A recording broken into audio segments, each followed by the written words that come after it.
अस्सलामुअलैकुम वरहमतुल्लाहि वबरकातुहू। Welcome back to my channel Mustafa home kitchen में खुशामदीद है। आज तो चटपटी चीज़ों से हट के ज़रा आज मीठी चीज़ आपके साथ मैं शेयर करूं। आज बहुत ही अरसे बाद दिल चाह रहा था कि मीठी टिक्कियां खाई जाएं, क्रिस्पी क्रिस्पी सी हों, कुरकुरी सी हों और थोड़ी सी स्टोरेज करके रखी भी जाएं। तो मैंने बना ली हैं बहुत ही मज़ेदार सी ये रेसिपी, जो बाहर से तो क्रिस्पी हैं और अंदर से बिल्कुल सॉफ़्ट हैं और बिल्कुल बहुत अच्छा सा इसका टेक्सचर आया है। और इसकी आसान मैं आपको इसकी रेसिपी बताऊंगी, कोई हार्ड और फास्ट रूल कोई भी नहीं है। बस आपको एक एक कप की मेजरमेंट में आपको बताऊंगी क्या क्या चीज़ें लेनी है। सारी चीज़ें घर में ही मौजूद होती हैं, चीनी, मैदा, घी, हर चीज़ आपको एक्यूरेट बताऊंगी। तो सबसे पहले मैंने एक कप, आप घर का कप ले लें, सादा कप जो होता है उससे मेजरमेंट कर लें। अगर आपके पास ये वाला मेजरिंग कप नहीं है तो कोई मसला नहीं है। देखिए, एक कप से लेकर थोड़ा सा 1 टेबल स्पून या 2 टेबल स्पून ज़्यादा सूजी थी तो मैंने सब ले ली। थोड़ी सी मैं बचा के क्या करती, तो इसके साथ साथ सूजी ले ली 1 कप सूजी है तो 2 कप इसके अंदर चीनी ऐड होगी। चीनी इसमें पिसी हुई शामिल करना चाहते हैं तो आप शामिल कर दें, लेकिन मैंने साबुत ही चीनी ऐड करी थी। जब इसको हम गूंद के रख देंगे तो ख़ुद ब खुद मेल्ट हो जाती है। तो यहाँ पर थोड़े से मैंने 2-3 टेबल स्पून ना तिल ले लिए थे और इसी के साथ मैंने पीस के रखी थी छोटी वाली हरी इलायची होती है ना, उसके छिलके हटा दिए थे, हरी इलायची पीस के रख ली थी, वो ऐड किया है इसके अंदर। और बहुत ही इजी सा है ये रेसिपी। बस वीडियो अच्छी लगे तो आप लोगों को लाइक करें, शेयर करें अपने फ्रेंड्स और फैमिली के साथ।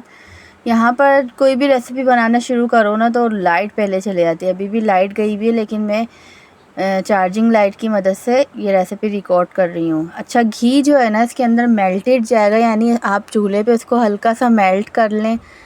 1 कप घी जाएगा इसके अंदर, 1 कप घी, 2 कप चीनी, 1 कप ही सूजी और 1 कप मैं डालूँगी घर का जो दूध होता है ना वो ऐड करूँगी। और इसके बाद लास्ट में मैं क्या डालूँगी, मैदा ऐड करूँगी। मैदा डालूँगी मैं 3 से 4 कप, 3-4 कप आप ले लें। इसमें मैंने नीचे अलग से बैठकर पहले मैदे को अच्छी तरीके से छाना था, फिर इसके बाद मैंने अपनी सारी मेजरमेंट करी थी। तो यहाँ पर मैंने समझे 4 कप मैदा लिया है।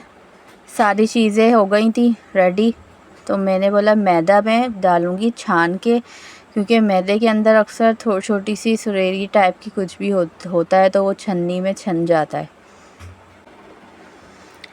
अच्छा, इसको हाथ से ना बहुत अच्छी तरीके से मिक्सिंग करनी है। हाथ से मिक्सिंग कर लेंगे आप। मैं अब कैमरा बंद करके दोनों हाथों की मदद से ना मैं अच्छी तरीके से इसको मिक्सिंग करूँगी। गूंद के इसको रेस्ट करने के लिए रख दूँगी आटे को।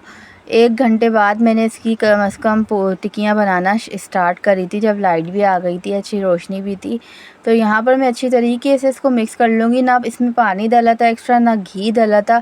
सारी चीज़ें बिल्कुल हमारी सही थी, कोई चीज़ डालने की ज़रूरत नहीं पड़ी थी। थोड़ा सा सख्त हो रहा था ये आटा जब गूंदा था मैंने, लेकिन थोड़ी 1 घंटे बाद जो है ना ये बिल्कुल नॉर्मल हो गया था। बिल्कुल सख्त आपको लगेगा जब आप हाथों की मदद से अपने हथेलियों से इसको थोड़ा सा गूंदेंगे ना, तो बिल्कुल सॉफ्ट हो जाएगा, नरम हो जाएगा।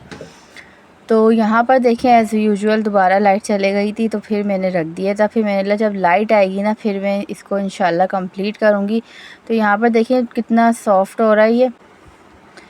बस आप हाथों की मदद से आप इसको क्या करेंगे, बिल्कुल नरम सा पेड़ा बना लेंगे एक और अपने बेलन से बेल लेंगे। सिलिकॉन मैट मैंने बिछा लिया था, इसमें कोई भी चीज़ चिपकती नहीं है, बहुत अच्छी तरीके से ना काम हो जाता है। अगर आपके पास है तो सही है, नहीं है तो आप रोटी का जो बेलन होता है उसी पे ही आप बेलें। और ज़्यादा मोटी नहीं रखिएगा क्योंकि अंदर से कच्ची हो जाएंगी, थोड़ी सी पतली आपको बेलनी है। बेलने के बाद आप एक्स्ट्रा हटा देंगे और ऊपर से इसको छुरी की मदद से निकालिएगा। और मैंने तेल भी रख दिया था घी फ्राई होने के लिए चूल्हे पे, तो वो भी गर्म हो चुका है। अब मैं क्या करूँगी, मैं इसको एक एक करके 4-4 या 5-5 जितनी आपकी कढ़ाई में जगह है आप इसको तल सकते हैं। बहुत ही आसान सी रेसिपी है, पहले रजब के महीने में ये बनाई जाती हैं, तो रजब से मैंने पहले ही आपके साथ वीडियो शेयर करी थी, वो भी देख सकते हैं, उसकी रेसिपी भी देख सकते हैं। और ये वाली रेसिपी तो बिल्कुल बेधड़क है, जैसे भी आप 1 कप के मेजरमेंट है, हर कोई बंदा बना सकता है। हल्की हल्की फ्राई हो जाएं, बिल्कुल ये तेल में जाके ना सॉफ़्ट हो जाती हैं। जब ये थोड़ी सी कड़क हो जाए, एक तरफ से कलर आ जाए गोल्डन कलर जैसे बीच वाली पे आ रहा है, तो मैं इसको पलट दूँगी। कच्चेपन में ना आपको पलटना नहीं, वरना ये सारी टूट जाएंगी, बिखर जाएंगी और बिल्कुल भी अच्छी नहीं बनेंगी। यहाँ पर देखें माशाल्लाह से बहुत ही ज़बरदस्त, बहुत ही यूनिक और बहुत ही मज़ेदार क्रिस्पी सी ना हमारी टिक्कियाँ हैं, जो मीठी टिक्कियाँ बनकर रेडी हो चुकी हैं। मैं कल मार्केट गई थी ना, तो मार्केट में मैंने देखा था, तो मुझे मीठी टिक्कियाँ याद आ गई। मैं कितने की हैं ये? अगर हम बाज़ार से भी ख़रीदते हैं तो उन लोगों का घी जो ऐसा होता है कि हलक में चिपकता है हलक में। तो मैंने सोचा मैं अपने घर में ही बनाऊंगी, साफ़ सुथरी चीज़ें अपने हाथ से बनाएंगे और अपने बच्चों को, अपने घर वालों को खिलाएंगे तो और ज़्यादा खुशी होगी। इसी के साथ साथ मुझे दीजिए इजाज़त। वीडियो अच्छी लगी है तो इसको लाइक ज़रूर करिएगा, शेयर करिएगा, दुआओं में याद रखिएगा। जज़ाकल्लाह, अल्लाह हाफ़िज़।